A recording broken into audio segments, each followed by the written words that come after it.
안녕하십니까. 독서하는 마라토너 박종필입니다.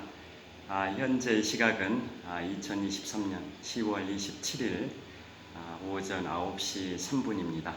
제가 약 50분 정도 분량으로 영상 촬영을 시작하겠습니다. 대략 제가 유튜브 시작한 지 3년 반 정도 됐는데요. 이번 영상이 약 1170번째 정도 될 것 같습니다.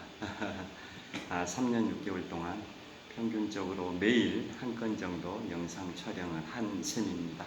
자, 오늘은 제가 정확하게 2주 전에 3주입니다. 3주 3주 전인 2023년 10월 6일에 인문학서적 5번째로 출간했던 작품이 북미, 유럽, 동아시아 견문록인데요. 그거 관련해서 최근에 그 책 안에는 제가 2달 전에 8월 25일부터 9월 3일까지 미국 동부 지역과 캐나다 지역을 여행하고 나서 완성한 여행기 약 180페이지 분량 정도가 그 책의 전반부를 구성을 하고 있고요.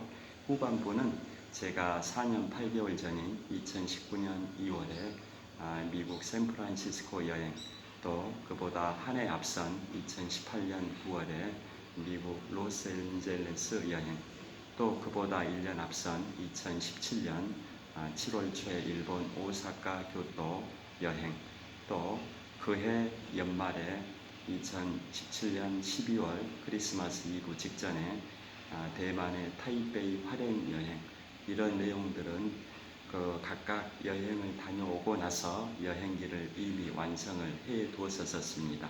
그래서 2달 전에 북미 미국 동부와 캐나다 여행 다녀오고 나서 최근에 3주 정도 몰입을 해서 완성한 180페이지 정도의 분량의 여행기에다가 기존의 여행 다녀온 지역의 여행기를 합해가지고 346페이지 분량으로, 제목은 북미, 유럽, 동아시아 견문록이라는 제목으로 그리고 부제목은 독만권서 행만리로라는 부제목, 즉 만권의 책을 읽고 말리길을 여행해라.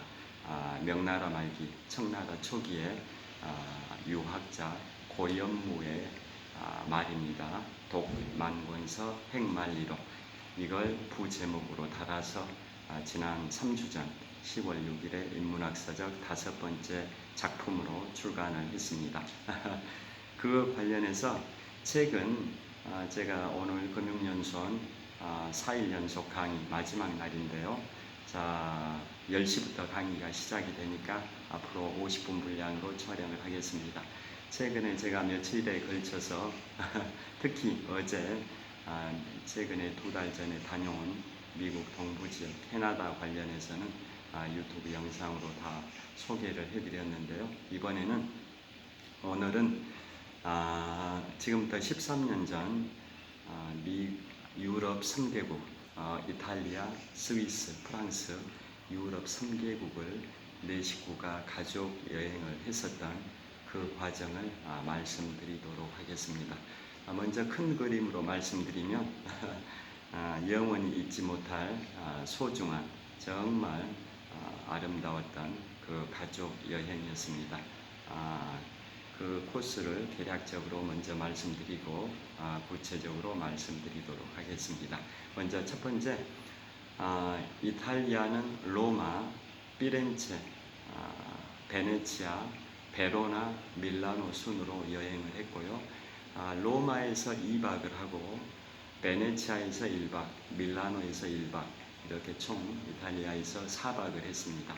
그 다음에 알프스 산맥의 최고봉 몽블랑을 조망을 했고요. 그 다음에 이탈리아와 프랑스를 연결하는 그 경유 지역이 스위스의 제네바, 국제기구의 메카인 스위스 제네바를 경유해서 프랑스의 파리에 입성을 해서 몽마르트 언덕, 루브르 박물관, 콩쿠르드 광장, 샹젤리제 거리, 개선문, 에펠탑, 센강 유람선 투어 이런 식으로 진행이 됐고 프랑스 파리에서는 2박을 했습니다. 그러니까 이탈리아에서 4박, 파리에서 프랑스 파리에서 2박, 그래서 총 6박 8일인데요. 왔다 갔다 비행기 안에서 이제 하루를 잤다고 보시면 되겠습니다. 자, 그래서 좀 무슨 소음이 좀 나는데 문을 닫도록 하겠습니다.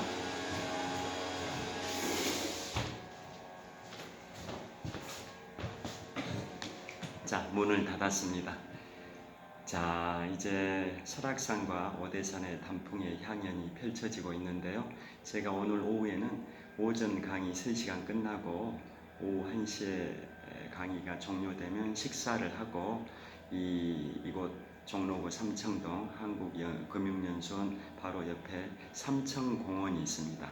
그곳을 통해서 삼청터널을 지나서 자전거를 타고 삼청각 지나서 과거의 대원각 자리에 있는 1997년에 법정 스님께서 창건하신 길상사라는 사찰에 가서 만산, 홍엽, 형형색색의 단풍의 물결 속에서 길상사의 고즈넉한 풍경을 영상에 담으려고 합니다. 자, 여행기를 말씀드리겠습니다. 먼저 이탈리아 로마는 고대 로마 시절, 중세 로마 시절 세계 최강 국가라는 거 다 아실 겁니다. 그래서 제일 먼저 간 곳은 포로 로마노라는 지역인데요. 고대 중세 시절의 로마 제국의 그 중심 지역이라고 보시면 되겠습니다. 거기에 비가 좀 내리고 있었는데요. 그때 우산을 쓰고 이동을 했었는데요. 지금부터 13년 전 상황을 말씀드리는 겁니다. 13년 전 2010년 10월 달입니다. 그러니까 정확하게 13년 전입니다.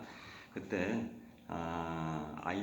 아들이 중학교 2학년, 딸이 중학교 1학년 때 연년생인데요. 지금은 아들이 28살, 딸이 27살인데요. 그 당시에는 중학교 1학년, 중학교 2학년이었습니다. 여하튼 그때 비가 내리는 가운데 고대 로마 시절의 그 중심 시가지인 포로 로마노를 통과하는데 판판한 돌들이 도로의 바닥을 장식하고 있었습니다. 요즘 도로는 아스팔트 도로인데요. 그 당시 2000년쯤 전, 그 당시에 그 도로가 아스팔트가 없던 시절이다 보니까 판판한 돌로 정말 규격화된 듯한 그러한 직사각형 모양의 판판한 평면 돌을 거기에다 깔아가지고 포장을 정말 정교하게 잘했습니다. 자, 그러니까 비가 오더라도 질퍽거리지 않고 흙길이 아니라 그렇게 판판한 돌길이어서 정말 2000년 전에 세계 최강 국가 고대 로마 제국의 힘이 바로 여기 있구나. 로마 제국의 강성대국의 그 원동력이 바로 이 판판한 도로일 수도 있겠다. 라는 생각이 들 정도로 정말 정교하게 포장이 잘 되어 있습니다. 그래서 그 도를 이제 지나면서 현지 인솔 가이드 말씀을 이제 들었는데요. 그게 뭐냐? 이런 말이 있습니다. 모든 길은 로마로 통한다. 자, 모든 길은 로마로 통한다. 이런 말이 왜 생겼냐면 로마 세계 최강 국가 고대 로마 제국은 주변의 국가들을 정복하고 복속시키고 나서 그 세계의 중심인 로마에서 주변 국가로 이렇게 그 방사선식으로 쭉 도로들을 포장을 하는 겁니다. 흙길이 아니라 돌길을 그렇게 정교하게 포장을 하는 이유가 로마의 그 군대들이 신속하게 전차들, 영화 글래디에이터, 배너 이런 데 보시면 전차들이 있지 않습니까? 그러한 전차들이 요즘이야 탱크, 장갑차 이런 철갑으로 만든 차지만 그 당시에는 이제 튼튼한 나무로 만든 그런 마차 비슷하게 되어 있는 그런 전차 있지 않습니까? 그런 전차들을 쾌속 질주시켜 가지고 주변 국가들로 진출하기 위해서 그 도로 포장을 정말 정교하게 했습니다. 그런데 세계의 중심은 고대 로마 제국에서 주변 국가들로는 이렇게 정교하게 포장을 했는데요. 단 복속된 지역, 정복된 지역 간에는 포장을 절대 안 했답니다. 왜 그랬을까요? 퀴즈입니다. 그 이유는 복속된 그 피지배 국가들 간에 동맹을 맺고 연합을 해서 로마에 항거하는, 로마에 대항하는 것을 차단하기 위해서 주변 국가들 간에는 도로 포장을 안 했다고 합니다. 그러다 보니까 도로의 어느 지점에 서든 그 지점에서 이동을 하면 모든 길은 로마로 통할 수밖에 없는 그런 구조입니다. 중심에 로마가 있고 그 다음에 주변 국가들로 이렇게 도로를 이렇게 포장을 하긴 하는데 주변 국가들 간에는 도로를 연결하지 않다 보니까 그 어떤 길, 그 여러 길 중에 한 곳에 서면 그 길은 항상 로마로 통할 수밖에 없다. 그래서 모든 길은 로마로 통한다라는 말이 거기에서 생겼다고 합니다. 그런 식으로 포로 로마노 지역을 통과하고 그 다음에 콜로세움에 갔는데요. 그 당시 13년 전이니까 2010년 10월인데요. 그 당시에 이제 테러범들이 관광객들이 많이 모이는 이탈리아 로마의 콜로세움이나 프랑스 파리의 에펠탑을 테러 목표로 삼을 수도 있다라는 얘기가 있어가지고 위험 경보가 발령되던 시절이기도 한데요. 여하튼 콜로세움에 들어갔는데 그러한 사고는 없었습니다. 그래서 콜로세움은 제가 지금 살고 있는 서울 잠실 종합운동장의 메인 스타디움이 약 6만 명 정도를 관중을 수용할 수 있는 규모인데요.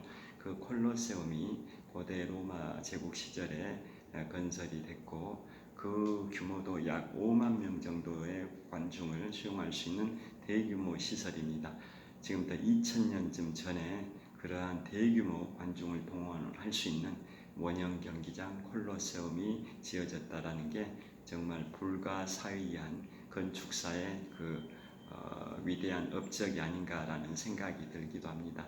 자, 그 고대 로마 시절에는 그 검투사들 있죠. 검투사들을 노예의 신분인 검투사들을 단련시켜 가지고 콜로세움 원형 경기장에서 검투사들 간의 결투를 벌이게 하기도 하고 또 수많은 굶주린 사자 이런 동물들 표범 이런 것들을 풀어놓고 그 노예 신분의 검투사들과 생사를 다투는 그러한 사륙의 검투사 경기가 있었다라는 거 다 아실 겁니다. 그런데 그 검투사들 간의 경기를 하든 아니면 검투사와 그 굶주린 동물 포악한 맹수들과 결투를 하든 그 누군가는 죽죠. 그것을 즐기는 그 고대 로마 제국의 그 시민들의 심리가 어떤 상태였나 그런 생각도 해보게 하는데요.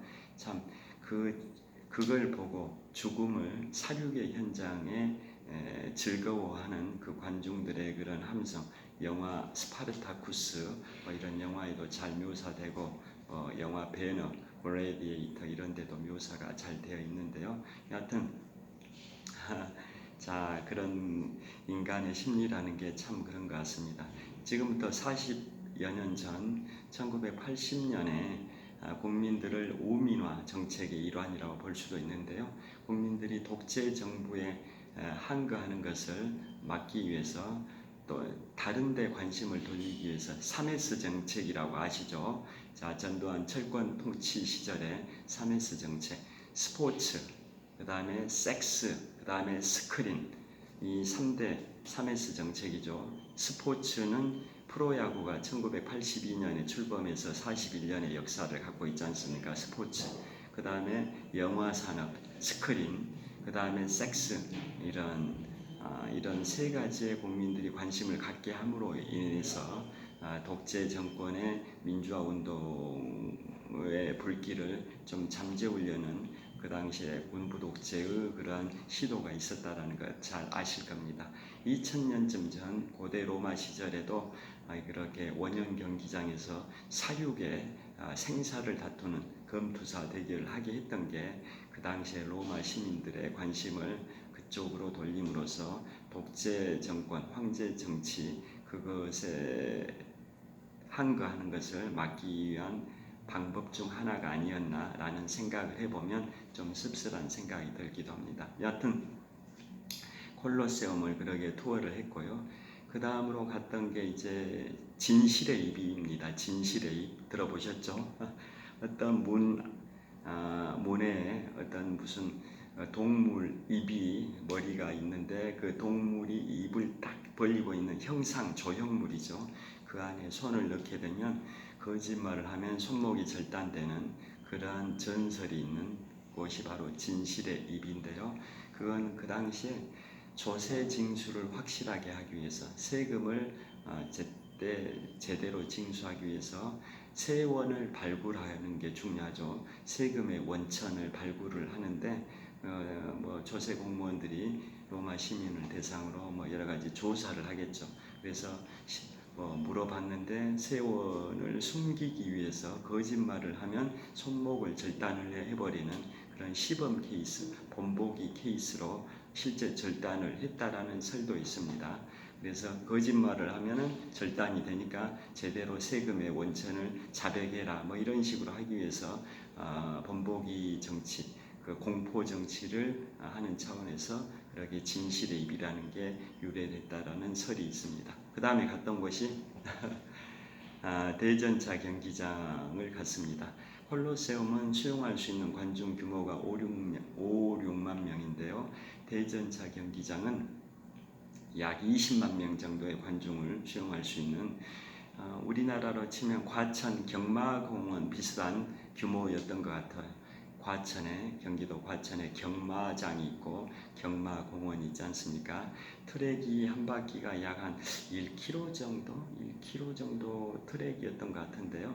1km는 더 될 것 같아요. 한 바퀴에 한 1.5에서 2km 정도 그런 트랙인데 과천 경마공원이 연상되는 그런 대전차 경기장 그곳에서 바로 영화 배너 또 글래디에이터의 그런 장면들이 거기에서 연출이 되죠. 자, 참고로 영화 글래디에이터의 그 감독이 이번에 앞으로 약 3주 후인 11월 22일에 애플 TV에 OTT 스트림용으로 만든 영화 제목 나폴레옹 영화가 만들어졌는데요. 세계적인 OTT 그 넷플릭스와 대적을 하는 애플 TV 그곳에 스트리밍을 하기 전에 극장판으로 개봉되는 게 11월 22일 날 미국의 35대 대통령 존 F 케네디 대통령의 서거 60주년 됩니다. 2023년 11월 22일에 개봉되는 영화 제목 나폴레옹 그게 곧 개봉 예정인데요. 그 감독이 바로 영화 글래디에이터의 감독이기도 합니다. 여하튼 그 대전차 경기장에서 과거에 2000년 전에 영화 배너 또 글래디에이터 이런 데 나오는 그런 장면을 회상을 해봤는데요. 자, 그 당시에 콜로세움과 함께 로마 시민들을 이렇게 광분시켰던 그 대전차 경기장 그곳에서도 인증샷을 찍기도 했습니다. 그 다음에 갔던 곳이 이제 이탈리아 로마에서 트레비 분수입니다. 트레비 분수는 이탈리아어로 트레비라는 게 삼거리란 뜻이죠. 트레가 영어로 3이고 비라는 게 삼거리란 뜻입니다. 삼거리. 그러니까 트레비 분수는 삼거리에 있는 분수란 뜻입니다. 자, 그곳에 가서 트레비 분수를 배경으로 인증샷을 찍었고요. 자, 올해 상반기에 공정거래위원회에서 발표하기를 우리나라 재계 서열을 발표했습니다. 자, 1위 삼성그룹, 2위 SK그룹, 3위 현대차그룹, 4위 LG그룹, 5위 포스코그룹, 6위 롯데그룹, 7위 한화그룹, 8위 GS그룹, 9위 HD현대, 그 다음에 10위 농협, 11위가 신세계입니다. 신세계. 11위가 신세계인데요. 신세계 정용진 부회장님께서 최근 수년 전에 어떤 말씀을 하셨냐면 이탈리아 로마의 트레비 분수를 벤치마킹해서 지금 우리나라 최초의 백화점인 신세계 백화점, 지금 서울 중구 한국은행 맞은편에 있죠. 한국은행 맞은편에 있는 한국은행 본점 맞은편에 있는 신세계 백화점, 우리나라 최초의 백화점입니다. 물론 일제강점기에 화신 백화점도 있고 그러는데 그것은 일제강점기 때고, 근대 대한민국 출범 이후에 최초의 백화점이 신세계 백화점인데요. 그 신세계 백화점의 앞에 그 분수대가 있는데요. 그곳이 이제 한국은행과 신세계 백화점 사이에 있는 분수대인데, 그곳을 이탈리아 로마에 있는 트레비 분수처럼 유명한 분수대로 좀 리모델링을 하겠다라는 포부를 수년 전에 밝힌 것을 제가 인터넷 기사를 본 적이 있습니다. 여하튼 트레비 분수는 이제 정말 유명하죠. 그래서 거기에서 트레비 분수를 향해서 자기 등을 트레비 분수를 향하고 동전을 이렇게 뒤로 던지는 거죠. 자, 우리 결혼식 때 박은호의 결혼 행진곡 딴딴따단 딴딴따단, 그 박은호의 결혼 행진곡을 들고 신부가 입장해가지고 결혼식 이렇게 인증샷 다 찍고, 그 다음에 신부가 이렇게 뒤를 향해서 부케를 던지죠. 자기 하객 중에 여자친구 다음 결혼할 사람을 대상으로 이렇게 부케를 던지면 그 받은 사람이 이제 다음 순번으로 결혼하고 뭐 이런 관행이 있지 않습니까? 이렇게 부케를 뒤를 향해 던지듯이 트레비 분수에서도 자신의 등을 분수를 향해서 동전을 던집니다. 그래서 동전을 하나를 던지면 뭐 행운이 따르고, 둘을 던지면 사랑을 이루고, 셋을 던지면 이별을 하고 뭐 이런 그런 속설이 있는데요. 그래서 트레비 분수를 향해서 동전을 던지는 게 관행이죠. 그래서 그 트레비 분수에는 수많은 동전이 쌓이다 보니까 그게 이탈리아 로마 트레비 분수 관리 당국의 재정 수입 중 하나, 관리 유지 비용으로 물론 투하를 하겠지만 그렇다라는 설이 있습니다. 그리고 그 바로 옆에 100년 이상 전통의 젤라또 아이스크림이 있습니다. 젤라또 아이스크림 가게에 가가지고 아이스크림을 정말 맛있게, 하나의 가격이 한 3, 4천 원 했던 것 같아요. 내 식구가 맛있게 먹었습니다. 그 다음에 갔다 온 곳이 바로 바티칸 시국입니다. 바티칸 시국. 바티칸 시국은 이제 로마 교황청이 거기에 있는데요. 바티칸 시국은 세계 최민희 독립국가로 인정받고 있죠. 세계 가장 적은 면적의 독립국가가 바티칸 시국이라고 하는데요. 자, 그곳에 이제 갔었습니다. 거기에 갈 때 그 안에 바티칸 박물관을 먼저 구경을 하는데요. 거기에 갔더니 그 입장을 기다리는 관람객들이 줄이 거짓말 하나도 안 하고 500m 정도는 줄을 서 있습니다. 그래서 이 줄을 기다리면 한 두세 시간 기다려야 할 것 같은 느낌이 들었는데요. 그때 인솔 가이드가 미리 예약을 한 사람들은 줄이 따로 있었습니다. 그래서 한 100m 정도 예약 줄이 있어서 100m 정도를 한 1시간 정도 기다려서 입장을 했습니다. 그런데 기다리는 사이에 그 바티칸 박물관 외벽에 바로 르네상스의 거장 미켈란젤로와 라파엘로의 그런 석상이 바티칸 시국 박물관, 바티칸 박물관 외벽에 있어서 그걸 배경으로 사진 촬영을 하기도 했습니다. 인증샷을. 그 다음에 바티칸 박물관 들어갔을 때 가장 유명한 게 바로 그 천지창조입니다. 미켈란젤로의 천장화, 천지창조.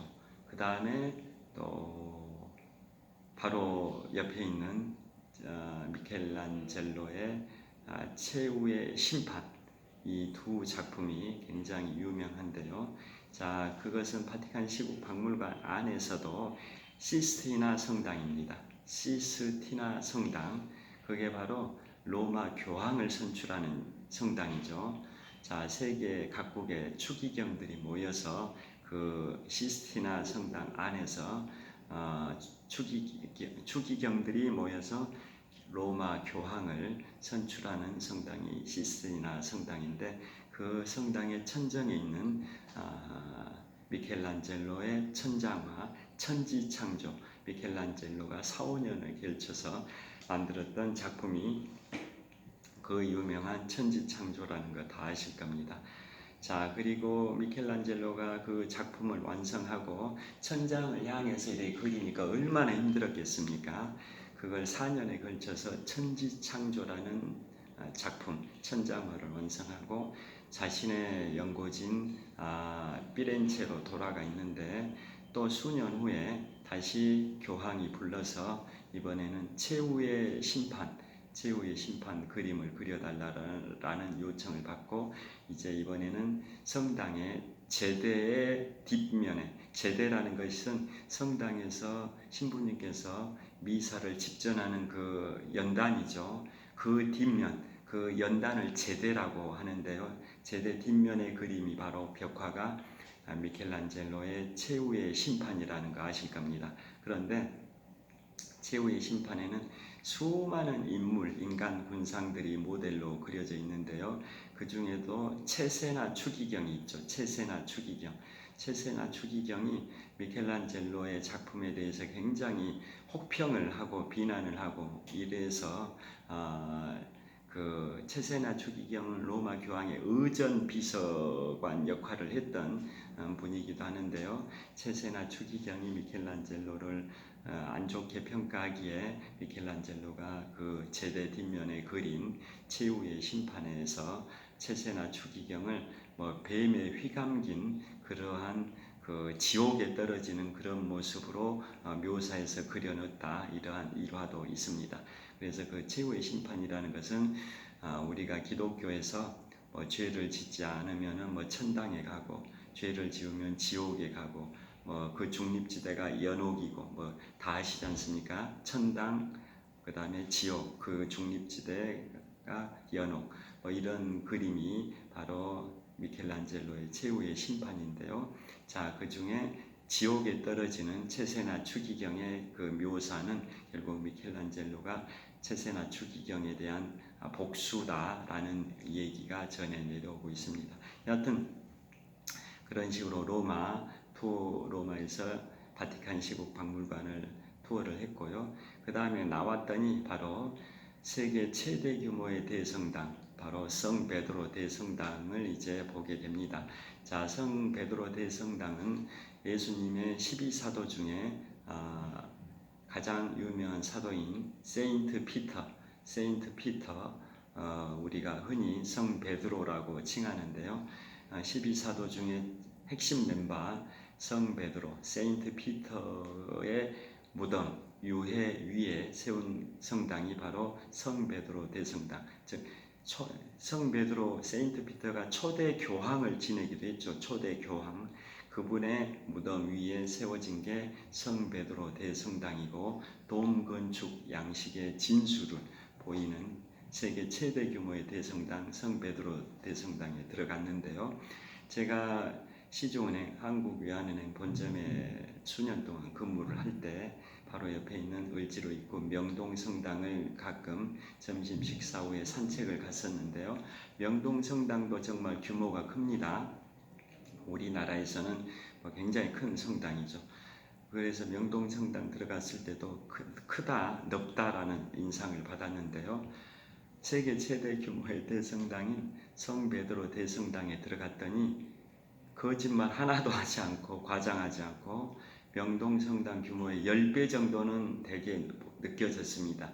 제 느낌이 그랬었습니다. 실제는 한 6, 7배 크기, 넓이 명동성당보다 6, 7배 정도 될 것 같은데, 느낌은 세계 최대 규모의 대성당이라는 생각을 갖고 입장해서 그런지는 모르겠지만 10배 정도는 더 넓게 느껴졌습니다.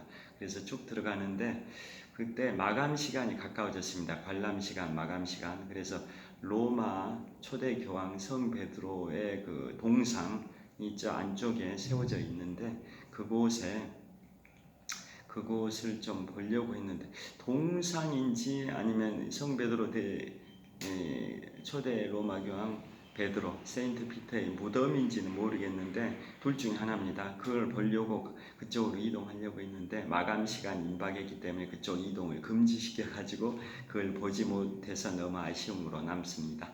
그 다음에 나와가지고 성 베드로 광장 있죠. 성 베드로 대성당 앞에 성 베드로 광장을 또 투어를 했는데요. 그 이동하는 길에 세계 최소 미니 국가, 최소 면적의 그 바티칸 시국 그 정문 경비병들을 봤습니다. 경비병들이 경비를 하고 있었는데요. 스위스 용병이라고 합니다. 스위스 과거에 수천 년 동안 로마 교황청을 수비하는 그러한 수많은 국가 출신들의 경비병들이 있었는데 끝까지 주변 국가들의 황제와 로마 교황이 격돌할 때도 있었지 않습니까? 카노사의 굴욕, 이런 교황권이 우선하냐, 황제권이 우선하냐 이런 서로의 갈등, 분쟁의 역사가 있었지 않습니까?